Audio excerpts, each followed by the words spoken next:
and a call-in meeting as well. Jen's going to email us the meeting information later this week. Next month, we're going to be doing the meeting that we had originally scheduled for this evening, reviewing our subcontractor and vendor list, which we all enjoy using. So have a great vendor information that you use, have that ready to share with us next month. In October, we're going to be discussing a Forbes article on the future of rentals, and we will need volunteers to be discussion leaders. So if you're willing to be a discussion leader, please email Jen at info@greensborolandlord.com. If you're willing to read the article, make notes, and help lead our discussion on October the 13th. Now, on to our meeting for this evening, learning about the new City of Greensboro COVID-19 Rental Utility Mortgage Assistance Program. And leading our meeting this evening, we have Stanley Wilson, Director of the Neighborhood Development Department, and Josie Williams, Executive Director of the Greensboro Housing Coalition. And Jen has asked me to mute myself, which I'm going to do, but welcome Stan and Josie. We appreciate you coming to talk to us this evening, and take it away, guys. All right. Well, thank you, Andrea. Thank you, Jennifer. Josie and I are going to kind of tag team this as we talk about this rental assistance program. Last time we met, I guess it was a couple of months ago, we talked about this program being in process. Since that time, the city has, using the CARES Act dollars, we put about $1.7 million out to help with housing stability, and we call that rapid rehousing, also to mortgage assistance, and of course the topic that we all want to talk about tonight, rent and utility assistance as well. And we're going to kind of go through the program and answer any questions that you have.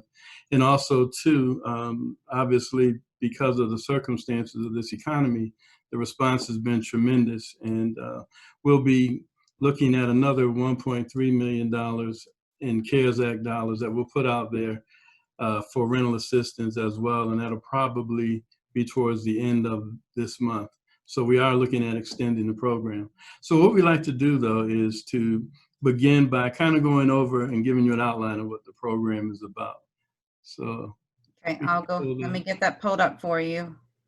And I might want us to slow down just a minute because we went through our meeting announcements really quickly, and it's only 6:10, so we still have some people coming on. But I'm going to go ahead and get the flyer pulled up. Hold on, guys. Sorry.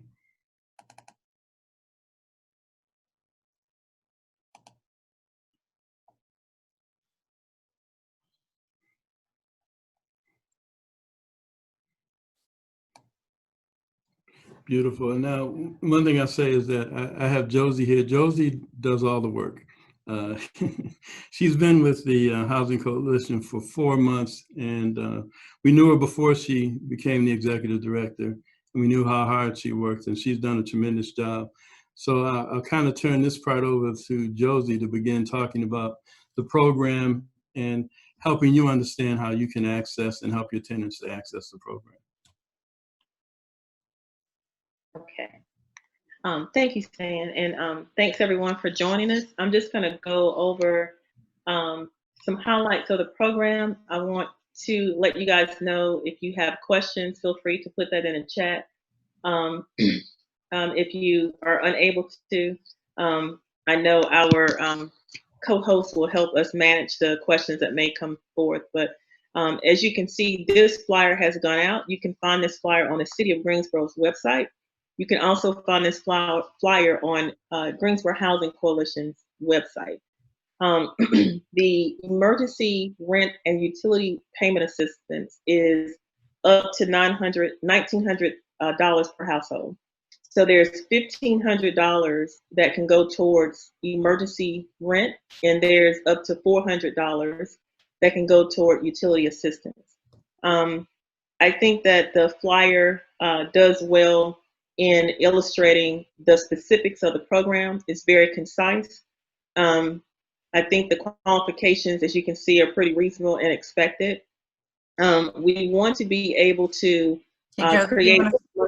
slow down just a little bit so the computer can catch up with what you're talking about. Sorry.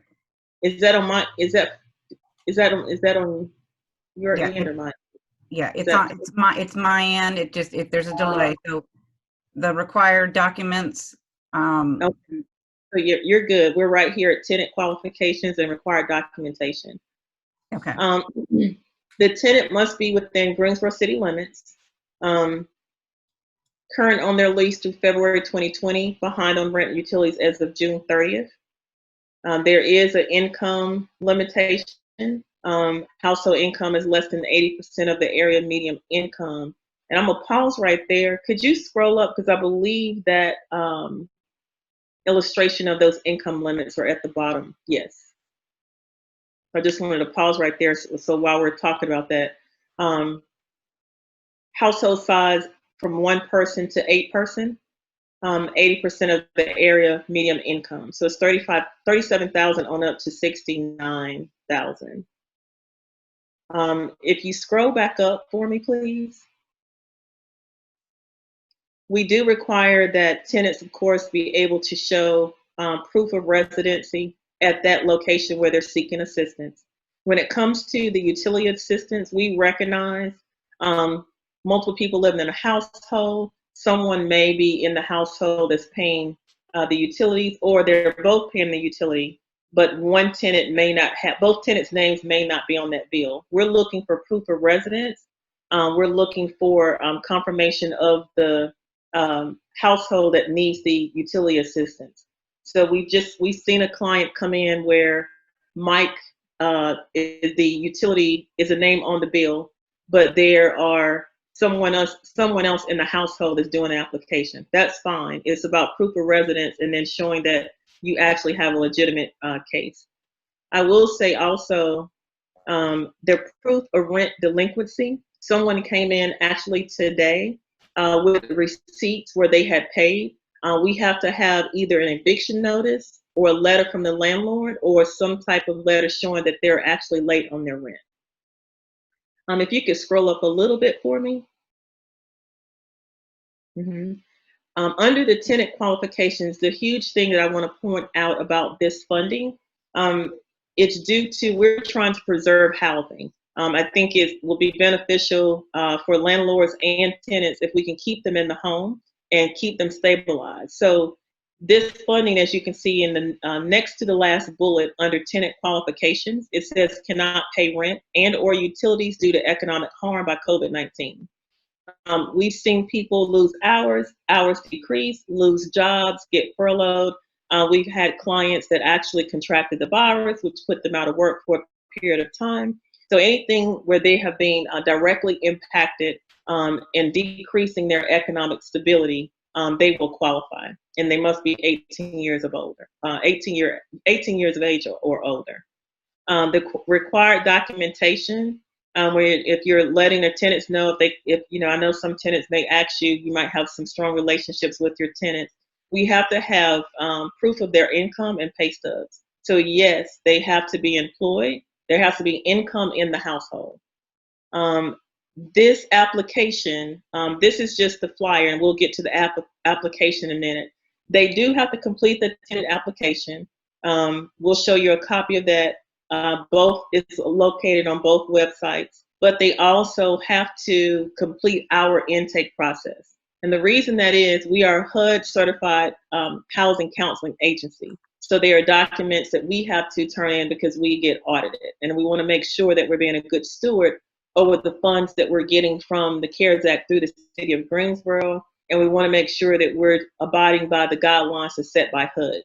So the when residents say, I filled out the application, I haven't heard back, we are getting hundreds of calls. We hit the 1,200 call mark as of Saturday, and this was just posted a Thursday afternoon, and it continues to increase. We are letting folks know that we are not taking walk-ins. So if you are referring your tenant to us, they are welcome to come to GHC to pick up an application. They are welcome to fill it out there, but we just can't have them congregating in the lobby, so they would have to fill it out outside because we're actually closed and have limited availability or limited access due to COVID-19 and our social distancing. But people have been doing well with coming in, picking up the application, stepping outside in their car, or there's a little patio out there, filling it out and dropping it right back in. You'll notice under the required documentation as well, I would say just the biggest thing I would say for the tenants is if they're wanting rental assistance, we need something from the landlord. Even if they are in eviction process, if you guys are willing to work with us, we can help mitigate that and save them and preserve that housing. Off to the right-hand side, there are requirements for you guys as well. Very reasonable. These are the standard things that we do. I don't know if how many on the call has worked with GHC before with providing assistance for their tenant. We do require a W-9 form, and that's just for tax purposes because we are going to pay directly to the landlord, just as with utilities, we're going to pay directly to the utility company. We do ask if they receive this funding, that the late fees are waived, any penalties that may have been added on, and refrain from the initiating the eviction process or rescind any prior eviction process. The ideal is to preserve the housing. So if we're going to pay $1,500 to keep them in the house or whatever that amount is, we ask you to refrain from initiating the eviction process or rescind any prior eviction that may be already in play. And if there is any questions about that, or if it's so far along in the process, we are also partnering with Legal Aid. A part of another program that we have is the eviction resolution program. We have been able to even pay rent bonds for tenants to keep them housed, because what we don't want to see, and maybe inevitably it will happen, but what we're trying to help with is preserve the housing, keep people housed, and work with landlords to keep their rent and their mortgages paid as well. And so hopefully this will be a way that we can help mitigate some of that. The next steps for you all, as you can see, contact information is there. Tenants and landlords, you guys are welcome to call us. We are so busy. I am working on something now where if you want to be put on the participant list, we are developing a form where you can do that online, and all you have to do is go online, fill out the who you are, the property, and then we'll know that you're on the list. And so we will work closely with your tenants to make sure that we do as much as we can to give them the relief that they need. In the meantime, feel free that, as you can see on this flyer, there's an email at the bottom under next steps. It says GSO, COVID-19 relief at gsohc.org. You may also email who you are, your property manager, just advising the email to be placed on that participant landlord list. Ideally, we want to be able to have a list of partnerships with the landlord so we know who we're working with and tenants. I don't know if someone from Yes Communities is on the call. We've been able to support their tenants very well. A lot of their tenants have qualified. I think we've been able to preserve like five individual families' homes over there. So much so, I think we just did one for them today. We're seeing some people that don't qualify. That will happen. Hopefully, through our intake process that I mentioned, that's another reason that we want to ask further questions. If they don't qualify for this program, there's a possibility that we have something else in-house that we can help them with. We would do all that we can to create as much relief as possible to keep them housed. That keeps them housed, and that keeps your rent coming in to keep paying your mortgage. And if you could scroll up just a little bit more, we'll get to under where it says how to apply. Here's some more specific information on the left-hand side. Tenants are asked to submit their application online. I will point out, if a tenant says, well, I tried to submit it, but I haven't been able to, this link will take you to the website where they can actually complete the application online, but they will have to download it and then email it to that same email that I just mentioned that's on the right side, that GSO COVID-19 relief email.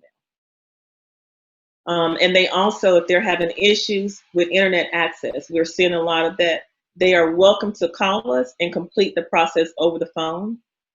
There are some disclosures that they have to sign. They're welcome to come in and sign that paperwork by appointment only. But we will do whatever we can to make sure that the process doesn't take an extended period of time. Usually, if we get what we need back and they're really diligent on getting the paperwork we need back, the landlord gives them what they need. We've seen a turnaround time in some cases in less than 2 days. So we've seen a turnaround in 24 hours. As far as I know, just in case this comes up, if you're thinking about how the payment processes and how long it takes to get that payment to you all,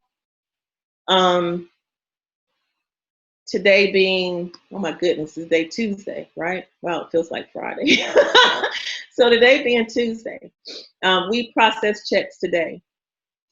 Tuesdays every week is when we normally begin processing. If there's a client that we are working with, if we get the information we need prior to around the 2 or 3 o'clock hour on a Tuesday, we usually can have a check cut by that Thursday, if not Wednesday afternoon. If it goes beyond that accounting time, I think if it rolls into Wednesday morning, when our accountants come and our finance person starts working that process, that's when we have to stop. And so that tenant will be in the next go around for the next Tuesday. And so what will happen, instead of that week that we're on, that check will be mailed out the next week. I have allowed landlords or allowed their collection specialists to come pick up checks. We just did that recently, actually yesterday, for Yes Communities. Yes Communities sent their collection specialist to pick up the check. We welcome you to do that too, because it's quicker than the mail. We don't mind doing that. We're just going to ask for your ID and for you to sign for it. And then some other information, but that's it. That's not going to be a problem. And so I'll just pause right there to see. I don't know, Jennifer, if you want to allow any questions right now, or did you want us to keep going? Yeah, I actually am getting some chat messages. One of them was, how delinquent do they need to be? Can it be August only? And Stan, correct me if I'm wrong. We can go back. We can do 3 consecutive months up to 1,500. So we can't go over 1,500, and we can do 3 consecutive months. So we have recently, I think one of the checks that we paid out today was the 1,500. What we have seen, when the tenants recognize that they can get that assistance, it's amazing how they will find someone to help them fill in the rest of the gaps that they have. This particular tenant, their balance was, I think it was $1,800, and that was equivalent for their rent. It was right at the 3-month mark. And this was somebody that was actually very stable before COVID-19, and she lost hours. And so she was doing really good. Her rent was, she was in a higher income bracket. And this wasn't for this particular program because of the income limit. She superseded this income limit, but we were able to help her through a different program. And that's because she went through the full intake process, and we were able to work her through a different type of program. And so we encourage you to let your tenants know we are extremely busy, but to bear with us, because we will work with them as much as possible. For this program, it's 3 consecutive months, meaning if they were to come in today and they say, I need $500, they qualify, we do that. And then they come back the month after next. We're not moving forward, we're paying for arrears. So we can go back as far as 3 months in arrears. So I want to point out too, Josie mentioned 1,500, and I know at the beginning of the flyer it said 1,900. So that other $400 is available for utility assistance as well. Which is good. I have not. I'm very grateful that the program is set that way. Our other programs that we have, you can only have one or the other. So for this program to offer the same household up to $1,500 in rental and up to $400 in utility assistance, that's pretty. That's a lot of flexibility that I don't have in other programs. Okay, I do have another couple questions that popped up. It says, what if the individual is already on housing assistance, but they are responsible for a portion? Can they apply? Yes.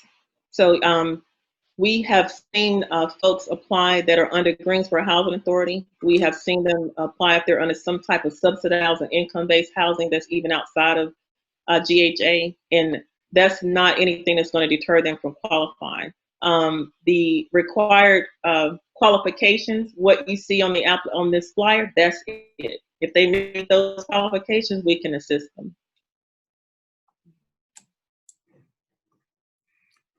I think somebody asked, is there assistance for people renting outside of the city limits? Guilford County, I know we sent them information last week. So you might want to call the county. They're looking at a program. And I know the city of High Point, they do rental assistance. I don't know how much they've expanded it for COVID, but they do some rental assistance. So you should contact the city of High Point. And I also will add to that, we have not received extra funds yet that we can leverage. I anticipate receiving some. I'm not sure when, but those funds that we are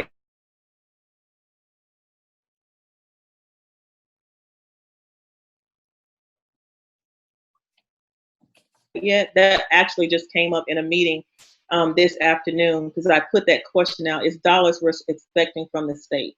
So I put a question out to ask about that, because we are getting that question come to us quite frequently in the last couple of days. Okay, Josie, there's another question. I think we might have just missed it when you were talking, but it was talking about the form for the landlords to fill out. You are getting that one loaded up. Yes, I will have that loaded up by tomorrow. And in the meantime, Jennifer, if you could, we're right there on it. That email up under next steps on the flyer, yes. Feel free to simply email that. In the subject line, if you could put landlord participant program, and then in your comment, just let us know you want to be added to the landlord participant list. And that'll be sufficient, and I'll take care of that. Okay, and we'll take one more question before that I've got on the chat before we go over to the application. It says, does the mortgage assistance help property owners that have not received rent from tenants? Sophia Chris is the executive director for Housing Consultant Group, so I would want to ask her about that to confirm. Stan, do you know that for certain? Yeah, that program is direct assistance for homeowners. Mm-hmm.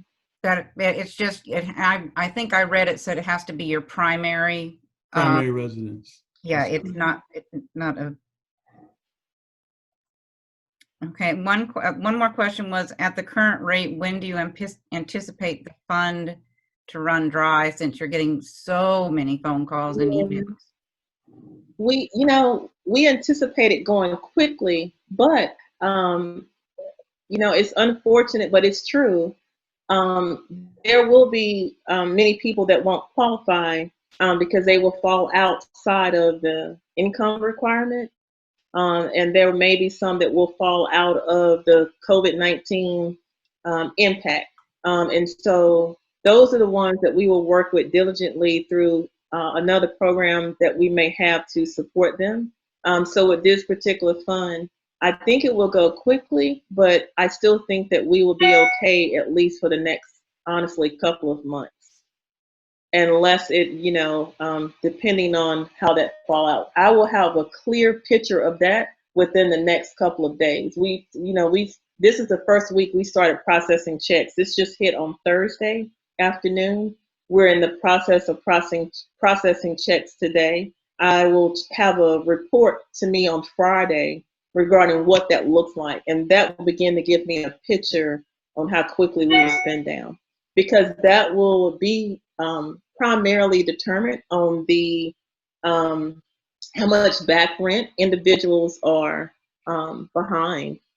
So the higher that we pay out, the quicker it will be spent down. If we see a lot of 600s or 500s or 700s, you know, that sort of thing. If we see more that we're paying out at the whole $1,500 range, $1,500 range and the $400 range for one household, you can imagine how that will probably quickly spend down. So, Jennifer, if you like, I can, for you and Stan, I can share some estimates to you as we begin processing more of those checks. You guys will have a clear picture as well. That would be great, and I can share with our members.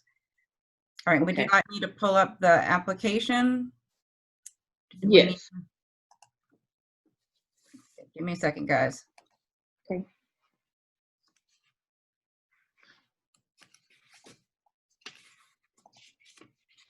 It's coming.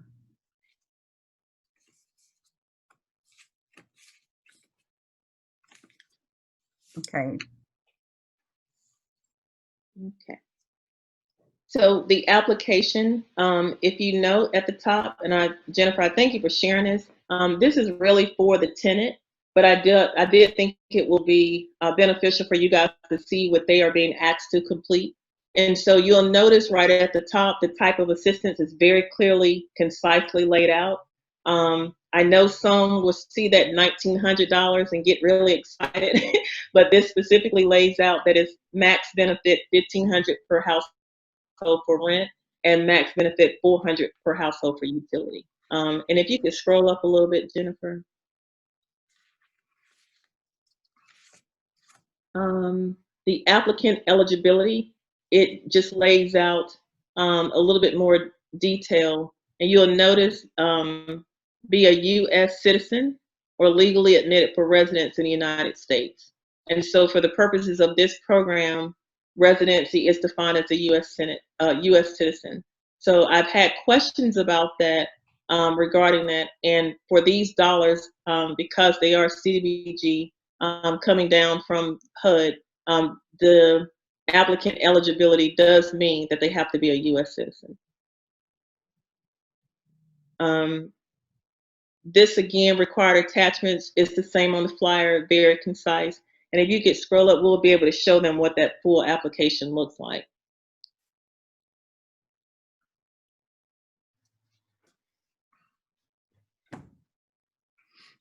You want me to just keep on scrolling?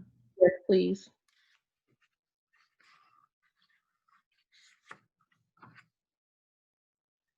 You can keep going. I think it's where it required attachments. This is the same thing on the flyer, the proof of financial hardship, whether that's a pay stub, letter, termination, anything that just kind of validates that income situation for the household. And then the rest of the flyers is the general information of what the tenant is required to complete. Okay, well, I'm currently showing, we're on the rental information. Mm-hmm.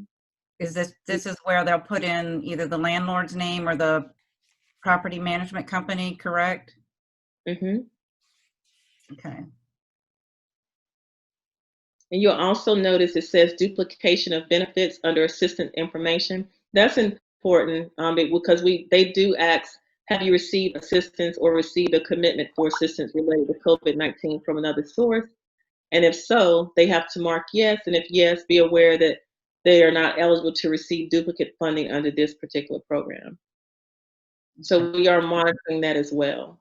Okay, and that is on page, do you know what page? Let me see. I'm trying to right. No, it's no problem. I think it was before this one, probably the first page it was under general information. Oh, I see. Okay, guys, see right here, it says duplication of benefits. This is where they'll have to mark that and what agency. Yes. And then the rest of it is just simply identifying the assistance that you need, and then a little bit more rental information and utility information. And again, we'll pay directly to the utility company and pay directly to the landlord. Okay. Mm-hmm. So very cut and dry. I think it's pretty simplistic for the most part. We're willing to help those that need help to fill it out. We've already been doing that, and that has gone well. for the most part, people have actually been filling it out online, downloading it, and emailing it. We actually have been emailed over 600 applications. Wow.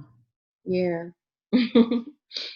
Okay, and I'm gonna, if it's okay with you, want me to pull up the frequently asked questions? Yes, that'll be fine.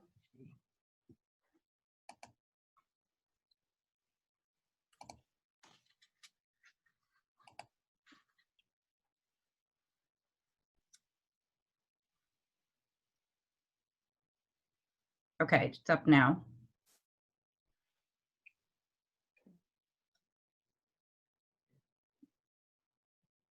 It hadn't popped up yet, just quite yet.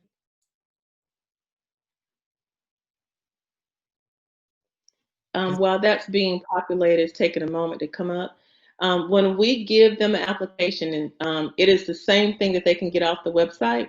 So if they have any issues, any questions, and they just want to come up and pick it up, they're going to be given a packet that will include everything that you guys are seeing. So they're going to get a packet with this FAQ.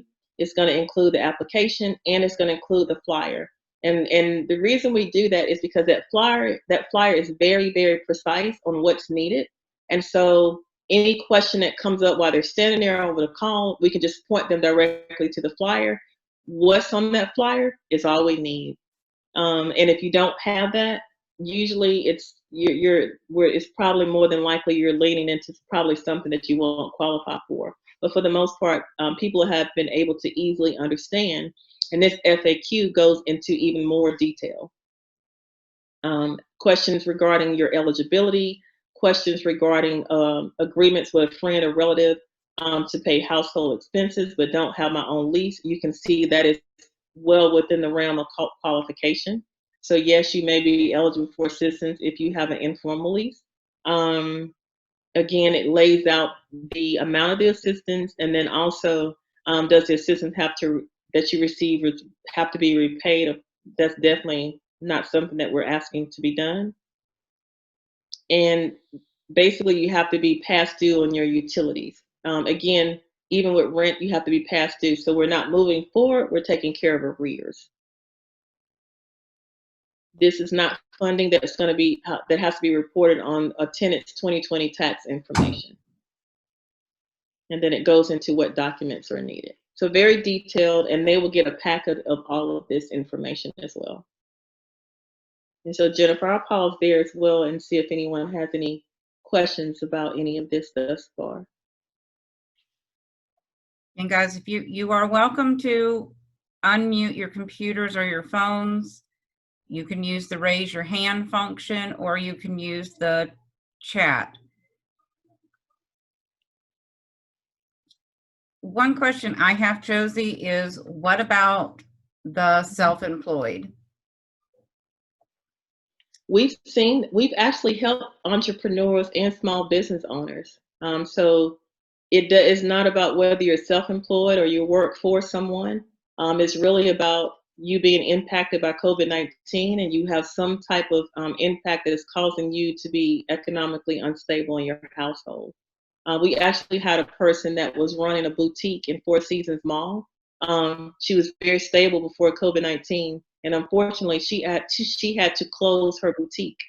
And she came in, and we were able to assist her in her housing, which was right on time. We were able to assist her, and she was beginning her unemployment benefits were kicking in. What we're seeing now is a little bit of a wave because those unemployment benefits are ending or have run out. And so I'm anticipating seeing more people in need of assistance to stabilize. But we were able to help many small business owners, matter of fact.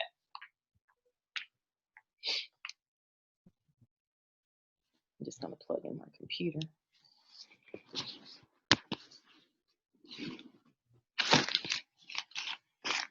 Jennifer, did you have any other questions about anything as well? That's what I was looking at here. Everybody's raising their hands. One of the questions I do have is, what if the federal unemployment, the pandemic unemployment benefit comes back? Will that make them uneligible? Oh, no. We actually want them to have income. because we're trying to preserve their existing housing. So the more income they have, actually, they're more stable. Now, the only thing I will say, they still have to meet the income requirements, but if they're getting unemployment benefit, it's not going to disqualify them. It just makes them more stable, which is a good thing. Okay. Yeah.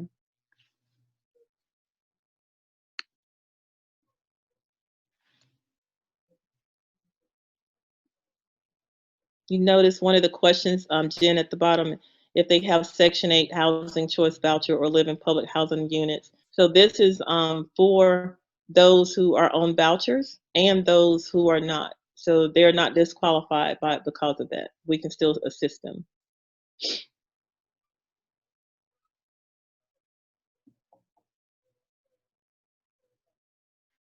All right, guys, come on. This is your chance to ask the questions. Maybe me and Stan explained it so well. The documentation is so good. And guys, I also want to let you know that all of these items that have on here, and the whole meeting is being recorded. I will provide any and all of these documents on the website, and if you want them to be emailed, I will do that as well. I think the big thing that's probably on everybody's mind is, and you might have already said this, Josie or Stan, but will more money be coming? Because this is going to disappear quickly. Yeah. Well, we have additional money from HUD that will continue the program. It's about 1.3 million that should be coming out soon. One of the things that we're looking at, because we don't know how long this is going to last, and we also know that there are people that are even above the 80% income that are obviously challenged as well. So we're looking at, as we monitor the program, we're looking at other ways that we can help, particularly when we don't know when other funding is going to come, and we can't really be sure when this pandemic is.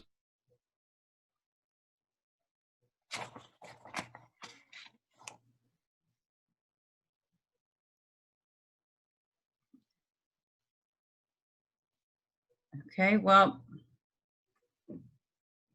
okay, here's a question. Is the 80% a local restriction, or is this because of the HUD? It's because of HUD. That's a HUD federal restriction. Okay, here's another question. It looks like people can only apply for help once. Should tenants wait till they are $1,500 behind before they apply? I wouldn't recommend that. I wouldn't want a tenant to keep getting in the hole. That could get real problematic very fast. It is a one-time assistance for this particular program. So if they are already behind a month or 2 months, I have seen tenants where we actually, because we'll try to find any opportunity to help them and find windows of opportunity. We did see a client come in, and this was probably, this was not this particular program, but we anticipate this happening. We had a client come in at the middle of the month. Eviction papers had been filed, and we were trying to work with them to preserve the housing and work with the landlord. And so in that situation, we could see that that tenant was going to struggle with the next month, because this was that particular program was also a one-time assistance. We actually recommended recommended the tenant and work with the landlord to ask, could we assist with the next month? Because we already saw what was going to happen, and we understand that tenants are in a situation where they may come into the middle of the month, and we can see a picture that they may struggle with the next month. And if we see that, we may make some recommendations so they can get the best benefit possible. So we have asked tenants to come. We have asked tenants to come back at a particular time to assist them, because remember, we can pay for arrears, but we can't go forward. And Okay. if we had work with her at that particular time, we would have just been taking care of that 1 month, and it looks like she might been late for the next month. So we made some recommendations so we could help her, so she get the best benefit as possible. And the landlord appreciated that type of engagement that we were doing. Okay, great, thank you. Another question is, if your tenant received a stimulus check, will they be ineligible for this program? No, absolutely, they are still eligible. The good thing about this, we want to help stabilize tenants, and we want to preserve housing. We want to be able to create an opportunity so landlords can pay their mortgage. And so if the tenant is unemployed due to a COVID-19 impact, which is what we're seeing when they're getting unemployment benefits, we're okay with you getting a stimulus check. We're okay with you getting an unemployment benefit because that gives you more income in the household. So as long as you're falling within those income guidelines, we're perfectly fine with still assisting with that, and actually love to do that because it just stabilizes that household more.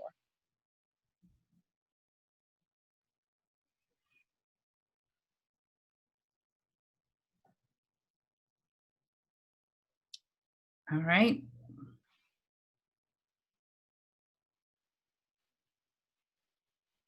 Well, oh, thanks, Andy. Got a great information. All right, I'm sure we've got lots of questions coming in and don't want us to sit here with dead silence. Please know that we will continue discussing this in the coffee chat. And Josie and Stan, you've been so gracious allowing me to email you. If I get a list of some more questions afterwards, I might just put it together if that's all right. No problem. Yeah. Okay, guys, I'm going to give you one more chance. Either raise your hand, take your mute off.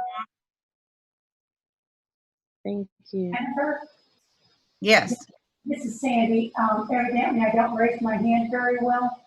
My question is there a possibility that surrounding counties will be offering a similar program? I didn't catch that, Jennifer. She wants to know if, go ahead. Did you understand the question, guys? No, I couldn't hear it. Something about surrounding counties? Yeah. Yes, if there will be a program from surrounding counties like this. That I don't know, but I can do some research and see who might be planning to do it, and I can send that information to you. Okay, and guys, anything that they send me, I will compile together and share with all of you. Okay, well, I believe I'm going to turn this back over to Miss Andrea to conclude our meeting a little early so everybody can get their dinner.